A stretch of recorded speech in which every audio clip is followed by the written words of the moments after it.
how's it going? Shall I, thank you.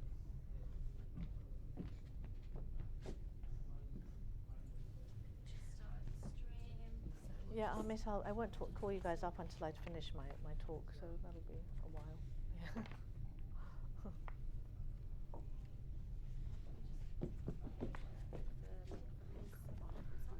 It is. I think. Oh, great. Yeah. Yeah, good. So, yeah.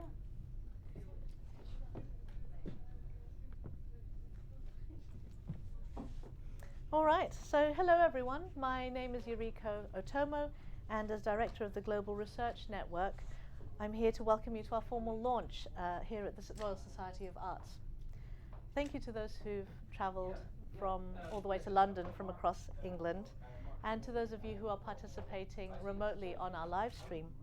Most of our members are overseas, and I'm grateful for the effort that everyone's making to connect. I know that not all of our members have access to YouTube, and it is our intention in future to ensure that all our events are streamed on platforms that people in all regions can get to. I also know that many of our members who wanted to join us tonight are in time zones that aren't compatible with an evening launch in London, and so we're going to make our discussions available on the website afterwards. Before saying a few words about the Global Research Network and about this evening's theme, which is diversity and inclusion in higher education, I'm first going to hand over to Kavya Menon, who's at the Royal Society of Arts, and Kavya is going to say a few words about the RSA's mission, which is very much in sympathy with ours, and to extend an invitation to join as fellows if you aren't already. Yeah. We need the chat box, or the chat box is just there behind you. Would you like the microphone?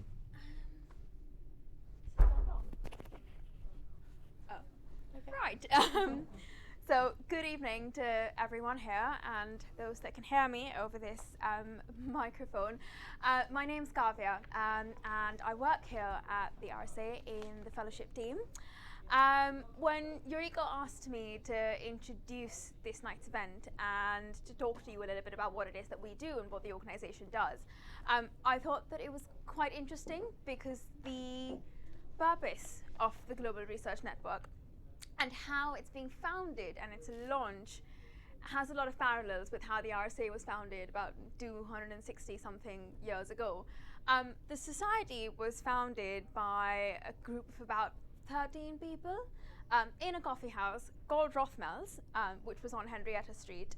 And the idea back then was to bring together people, so people working in different sort of societal fields, educators, artists, innovators, to solve society's pressing challenges. So I think it's quite interesting that this network has now come together in a coffee house called Rothmel's 260 years later, with a very similar purpose at heart.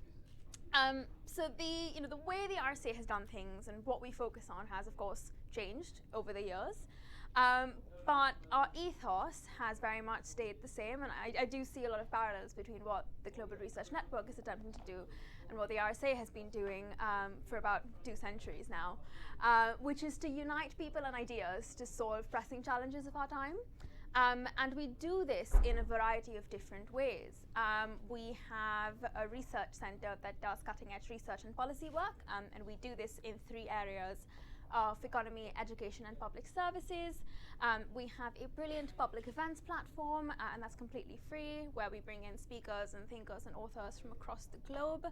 But very much at the heart of what we do is our fellowship, which is a global community of about 30,000 people. I don't know if any of you are fellows. I did hear someone earlier say that they were. And they're very much at the core of what our work is, and really through the fellowship what we're trying to do is to enable these connections and collaborations between people working in a broad range of fields. So not everyone is an academic, although there are a significant number of academics within the network. But really to enable those connections and collaborations, give people platforms for their ideas and their project, enable people working in different fields and coming from different places to pool their ideas together, and also give people sort of tangible resources to make things happen through the project support and the funding grants that we provide. So as Yuriko mentioned, as part of the GRN's launch event, we do offer out a discounted rate to any Global Research Network members, regardless of where you are, where we're waiving the initial registration fee to become a fellow. So it's about £15 a month that most fellows make as a contribution to the RSA's work. And of course, whether or not you choose to join the fellowship is entirely up to you, but I would still encourage you. A lot of our events are free to the public, even the fellow-led ones. We have thematic networks that span a range of different fields. Do get involved as academics yourselves. Your expertise and the experience you can bring would be invaluable to them. And I'd really encourage you to get involved in whatever capacity you can. So without further ado, I'd just like to welcome you to the RSA. And it's really exciting what you're founding here and the start of something really interesting. So I hope you have a really lovely evening today. Thank you.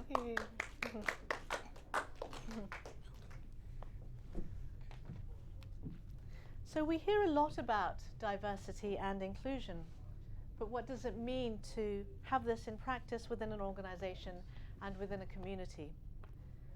I think it means a prevailing ethos of respect. It means a space where everyone feels valued, acknowledged, and at ease. It sounds straightforward, and yet discrimination due to structural bias, cognitive bias and structural inequality is one of the driving factors for conflict in homes and cities and countries around the world.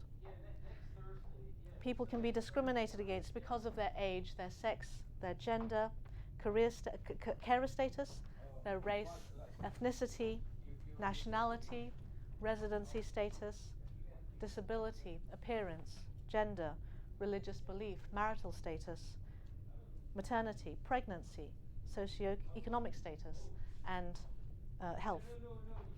I would add language to this list. People are often discriminated against simply because of the way they speak, perhaps because it's taken as an indicator of some of the characteristics I've listed earlier. And discrimination doesn't even have to be a negative action against someone. So studies have shown that we go out of our way to help people who are more like us, who look like us, and who talk like us. Discrimination on the basis of those characteristics is cumulative. So this means that every factor that excludes people from the protection and privilege afforded to the group in power in any given context compounds the disadvantage suffered. There's extensive data to show the detriment suffered both to those who are discriminated against and less obviously to those who discriminate.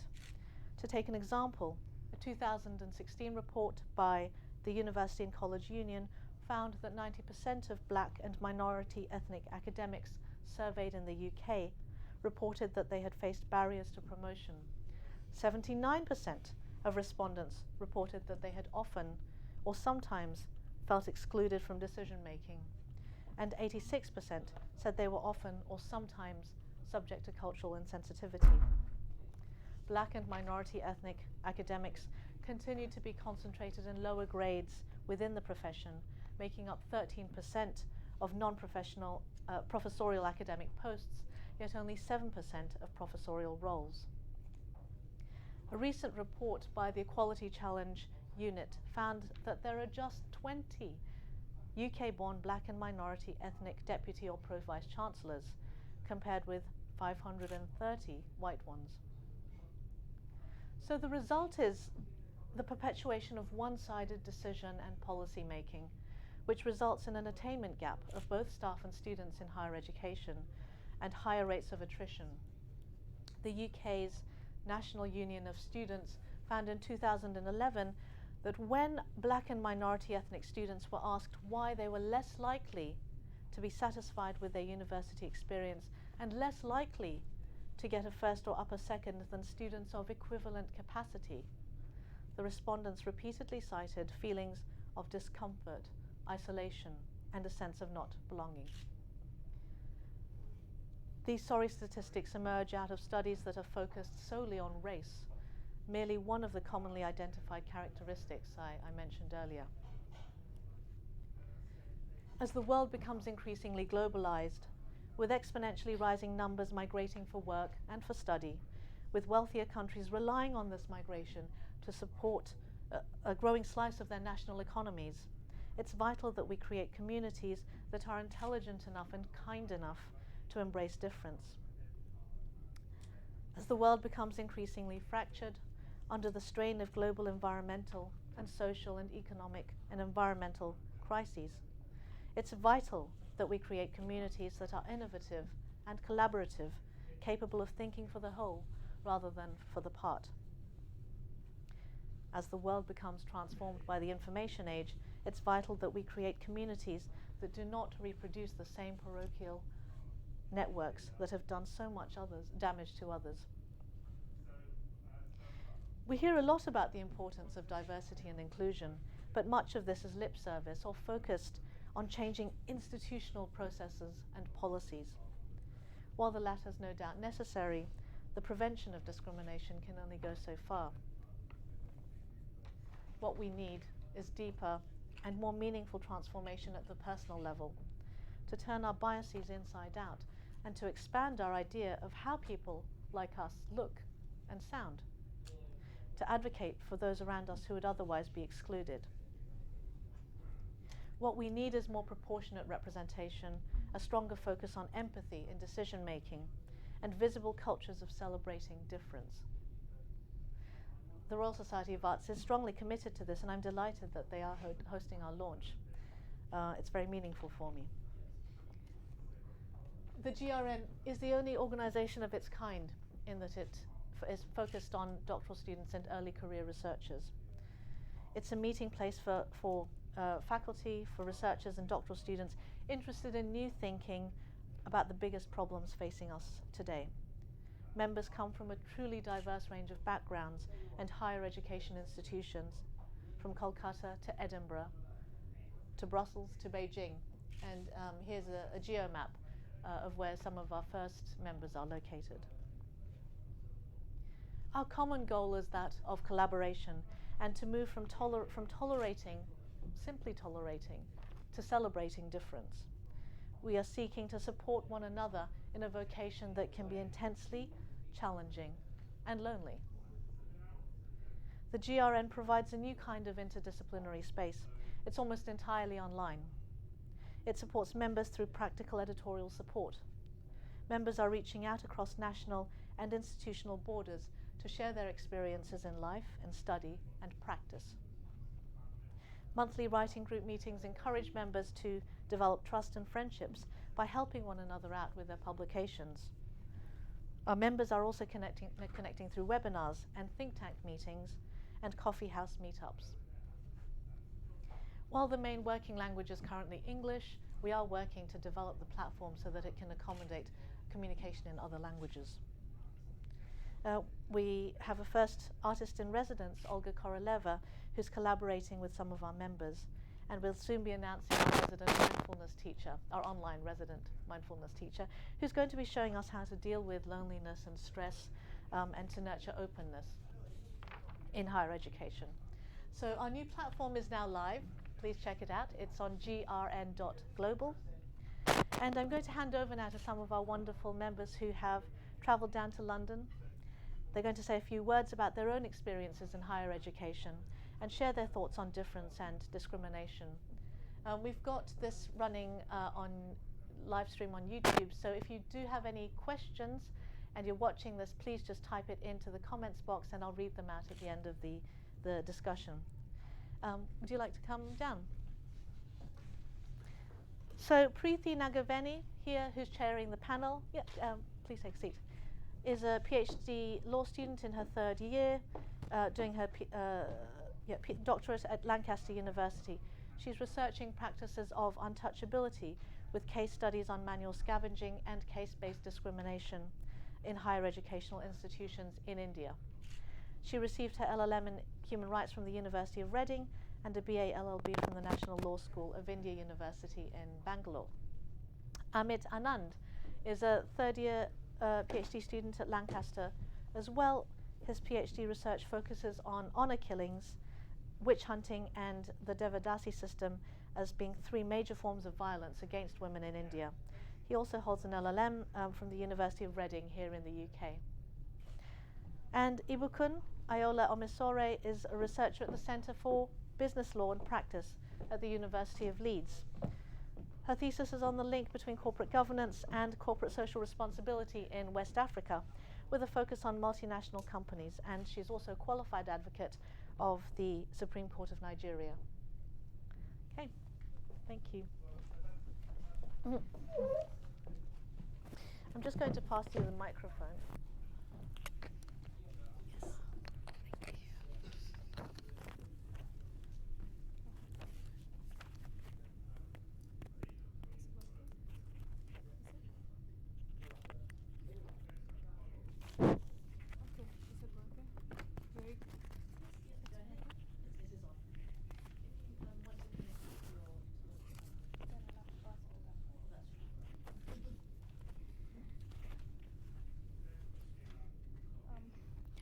Good evening, everyone.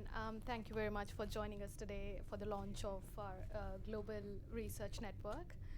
And I'm placing my gratitude on record to Dr. Yuriko Otomo and the organizers for having me today to chair this panel. I'm very delighted to do so. And we are discussing a very important and pertinent issue and in academia, and that is of inclusivity. Now, I come from a very marginalized community in India, and I'm a first generation lawyer and an academic from my family. The issue of inclusion has always been something which is very close to my heart, be it of inclusion of people belonging to different race, religion, caste, sex, sexuality, nationalities, disability, and any other parameter for that matter. We live in a world of differences, but that is the beauty of life, I think. And it is high time that we embrace this because we live in a world where these differences are being used against people and societies. So it's time we start, working together and know that people are trying to divide us for our own detrimental reasons. So since we're all academics here, we are going to discuss this issue of inclusion in higher education institutions in UK and other parts of the world. So let me just start by asking a few questions to our panelists here. The first one is, what are the key differences you see when it comes to inclusion in academia here in the UK compared to your home country? And why do you think the inclusion exists? So we'll have Amit to answer first and then come to you.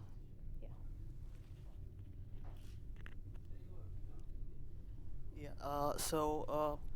The thing about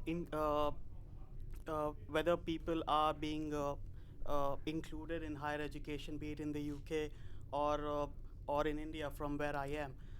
The thing is that be it students or be it professionals, be it academics, it's easier to say get into premier institutes or institutions, but it's difficult to then sail through. It's difficult because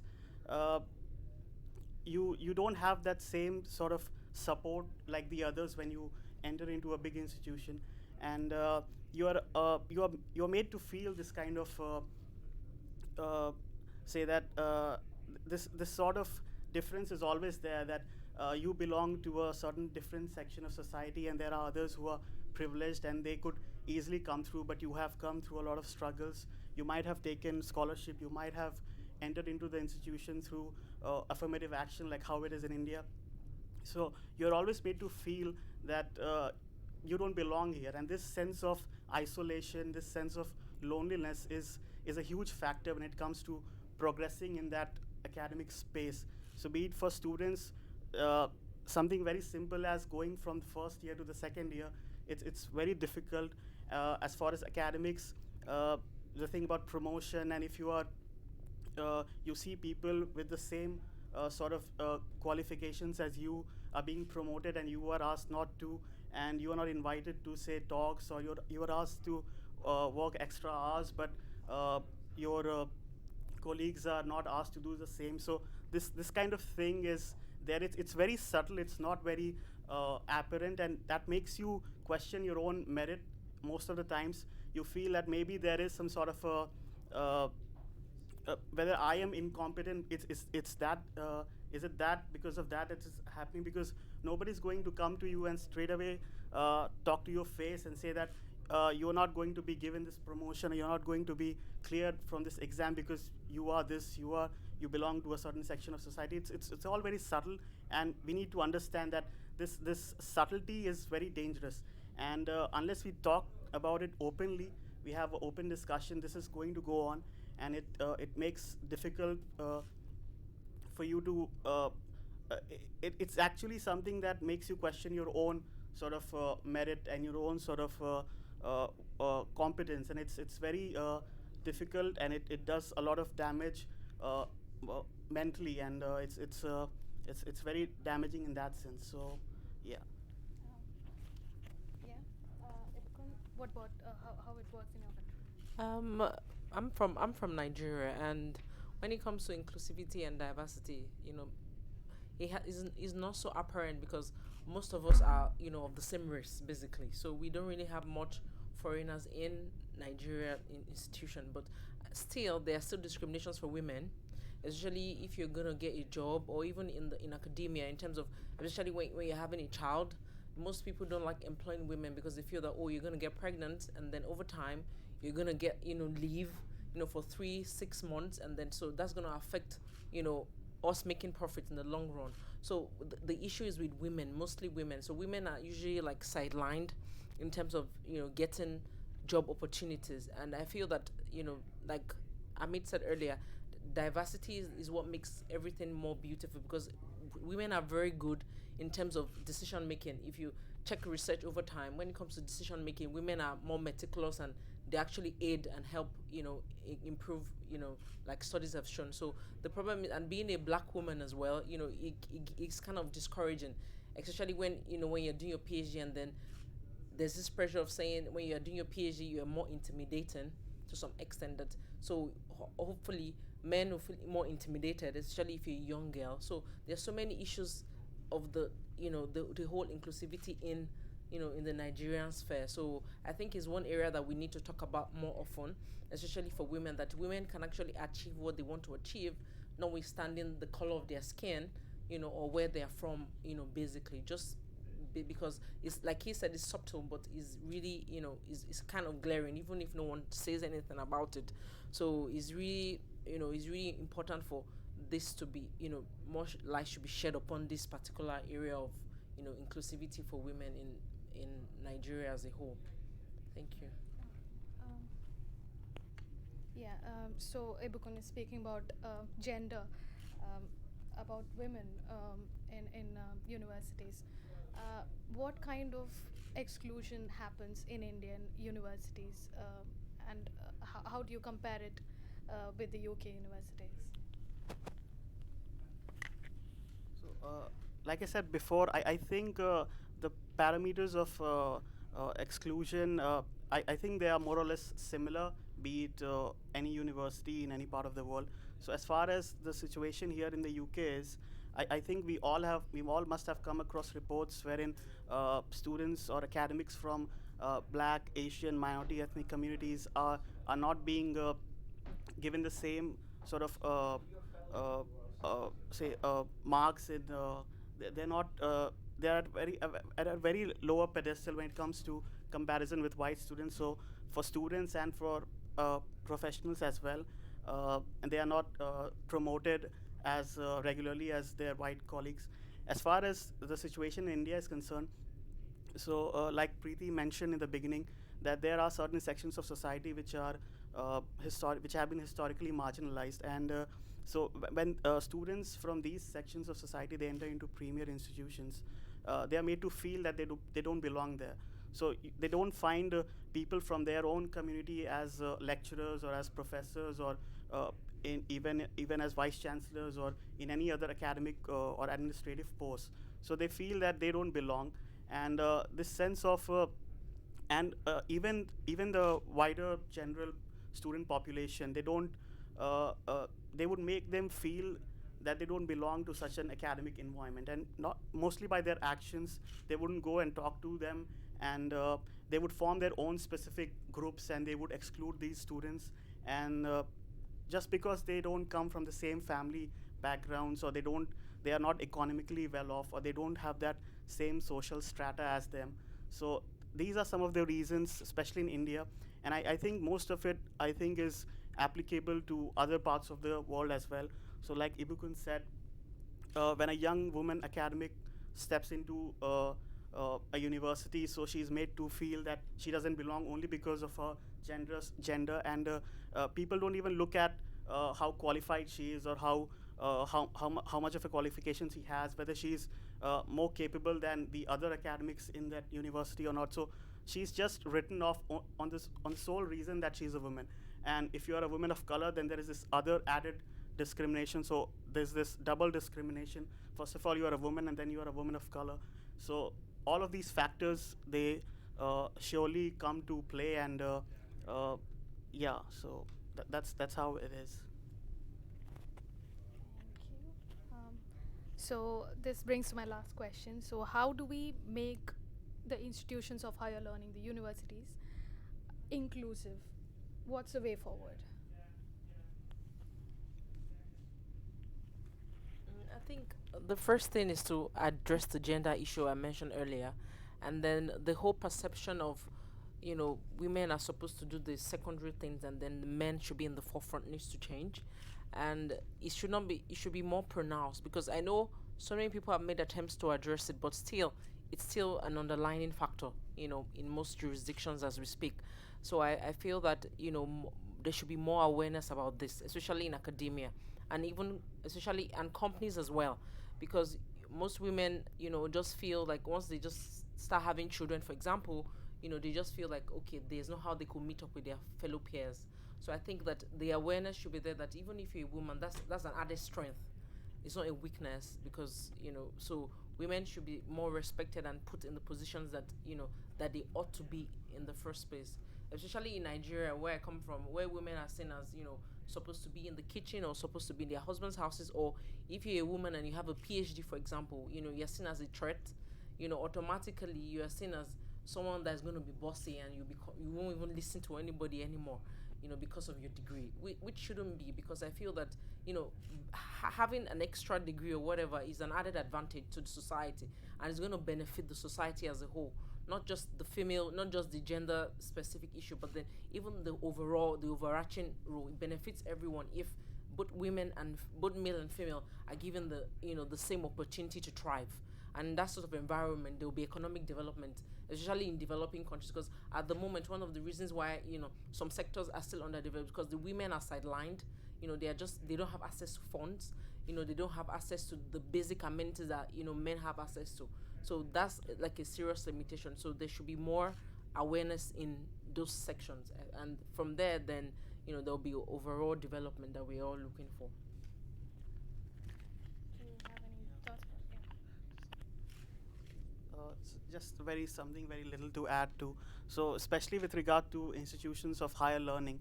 So I think the very basic feature of a university is to be open-minded, is to be open to everyone. So everyone should be allowed to go to a university, or should be able to at least apply to a company if he or she has their adequate qualification.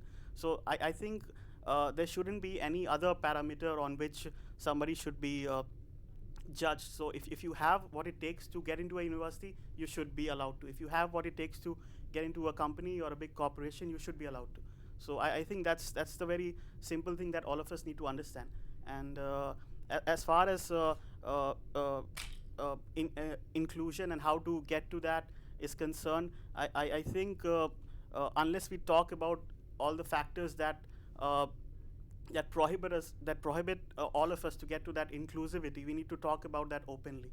So I know talking about race and racism is a very difficult conversation, and all of a sudden you will have two sides, and you would have a situation of a war in a room if you start this kind of a conversation. But it's important to have that.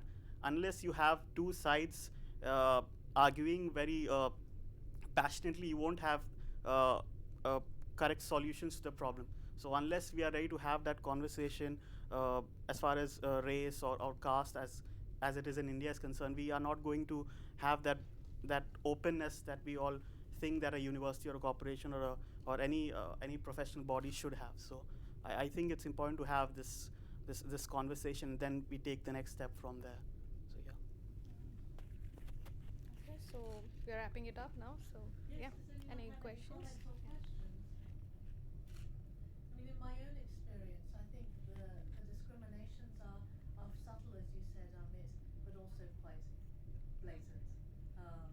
So, for example, as a mother with a small child, it's extremely difficult to apply for the things necessary to get promotion. For example, the fellowships and residencies that are often offered in prestigious universities. So they require you to be at a certain institution in another country for 3 months, 6 months, 1 year, 2 years at a time, which is almost impossible if you have a family to look after. And so these small differences, with the selection criteria or the funders' requirements, make it automatically impossible to apply to most of them. I mean, if you aren't going to dump your family. So, and it's awful to be in a position where you feel as though you have to make a choice to see your children or to hire a nanny to look after them, full time. It's very difficult. It's not just in higher education, but I think in higher education in particular, there is this expectation that you're on the road quite a lot of the year, going to conferences, particularly if you want to be promoted, going to international conferences, doing workshops, traveling often between different cities, and then doing these long overseas residencies. And I'm not sure. I mean, I think that's up to the funders to change. It's up to universities to start valuing different kinds of contributions that people make depending on their carer situations. Yeah. Which you'll see as you start teaching. But one of the main things that we're trying to do at the Global Research Network is to at least shift those subtle perceptions that people have that because you're black, you're different. Because they won't be able to hear you on Oh, the I'm live stream. sorry. Yeah, thank you. So one of the things that the Global Research Network is trying to do is to shift the subtle perceptions that people have that because you're black, you're not like me. Because you're a woman, you're not like me. Because you're Asian, you're not like me. Because you have an accent or don't speak English fluently, you're not like me. And we're really encouraging people to understand that it's the quality of the ideas that counts and not necessarily the fluency of your language that should get you into good publications or that should get you heard at international conferences. And so we're trying to move a lot of our activities online so that people can participate wherever they are.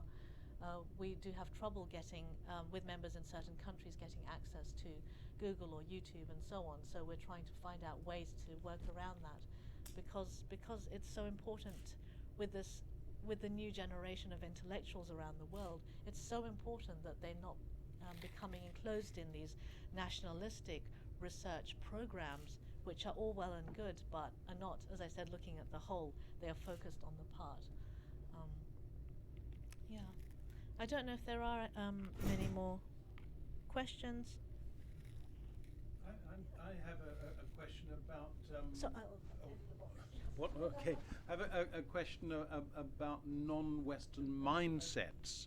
I have two PhD students, one from Congo and one from Zimbabwe, and they are both working on the fact that there are other ways of seeing the world which are more community-based, less individualistic, more in certain ways at one with the environment, and so on. And I wonder if that is also, in your experience, a kind of exclusionary Western domination of thinking. Does that make sense? I mean, that there are other ways of seeing the world that are not Western, that are not developed in the West. Have you experienced any of that as an exclusionary force? Maybe not. Not yet. Not yet. Not yet. But yeah, but then I understand that aspect of the communalism thing and individualism. So I think we should go back to being in touch with the community. The whole communalism actually helps loneliness, for example. Because I've seen that some countries now have made it mandatory for because so many old people are lonely, so they try to put young students to live with them. So I think if the way we were before in Africa, we had this communalism aspect, but over time, because of the Western, situation, everyone is now going back to the individualistic setting. But I think, like you said earlier, I think the whole communalism thing is coming back. But the example I would give is exactly in that, in terms of traumatized women in Rwanda, for example, where rape has been used as an instrument of war, the aid has been given in terms of individualistic therapy by individual therapists, where the ladies are saying, where is the music? Where are the other people? Where is the community in this? I don't want to sit in a concrete room with one person. And this is a mindset that I feel is exclusionary, and has is a kind of a post-colonial hangover in a sense. I mean, does that ring true? I don't know. Does it make any sense in an Indian context? I'll give this back.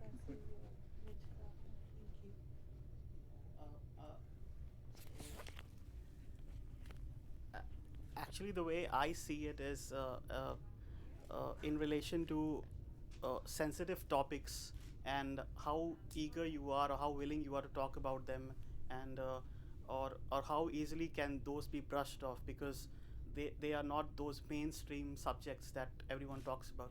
So, like, for example, the research that I am doing, so yes, everyone talks about violence against women, be it in India or be it any part of the world. And the first thing that comes to mind is obviously rape or sexual assault, and everyone talks about that. But what my topic is to look at things which nobody wants to talk about. So, for example, the issue of witchcraft in India, and how it's happening in almost, say, for example, 10 to 12 states out of 28 states in India. But rarely you would find incidents being reported in national dailies, or you would not find people marching into the streets and protesting. But Is that violence against women? yeah, so that's one Accusing form. them of witchcraft. Yeah, Yes. so you have women of certain communities being accused as witches, and then they would be paraded naked in front of the whole village, and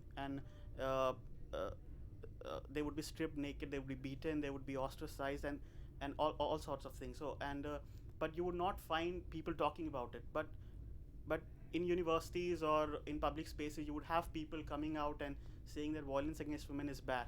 But if you ask them this very specific question, that are you in your definition of what is violence against women, are you including all women in that, they would not have an answer, because obviously there are these structural inequalities. There is the issue of religion, because India is a very diverse country. We just don't have one religion. We are a multi-faith country. Upon that, there are different sections in the society. So you have the mainstream section, the big section in the society, and you have their issues being discussed, their issues being debated. You have solutions to their problems. But what about people who are not in the majority? So, and even outside India, the global media only sees those things which this mainstream society wants them to see. So they would discuss the same issues like how these would discuss in the country locally. But you would not have the voice of the people who are in the minority. So what about their issues? What about their things? So they have different problems and they want different solutions. So one size fits all thing is not going to work. So this is how I see it. And yeah. I think you're absolutely right, because you see fads for research topics, don't you, come and go among research groups, particularly if they're not diverse. And as you say, they do tend to be dominated by the interests of the majority of researchers who have funding and who are connected to those universities that can support the big conferences and the traveling and so on. So it does tend to become skewed. And when you look at publications too, when you look at journal issues, you don't necessarily see the diversity of issues that are actually confronting society at a grassroots level. Yeah. So. Any more questions? Any questions? Yeah, we don't have all the answers, but hopefully through the network we'll be able to try and find some concrete ways of countering these various kinds of discrimination and work together to put together some very interesting collaborative projects. Yeah. So yeah, thank you very much. So we might wrap it up for now and move over to go and have some drinks and nibbles. But yeah, thank you to the panelists for coming to talk. Thank you.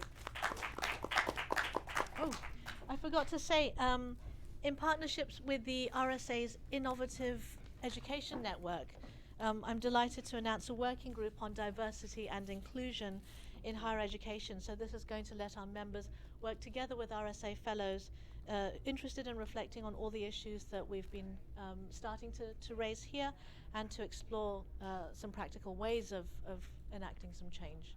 So, yeah, okay, thanks very much. Let's move over to the other room if you'd like to join us for drinks. That would be lovely. I'm going to. I have to stop this, but I'm not sure how. I'm going to go to the back, around the back. Yeah, I'll pop over and join you all.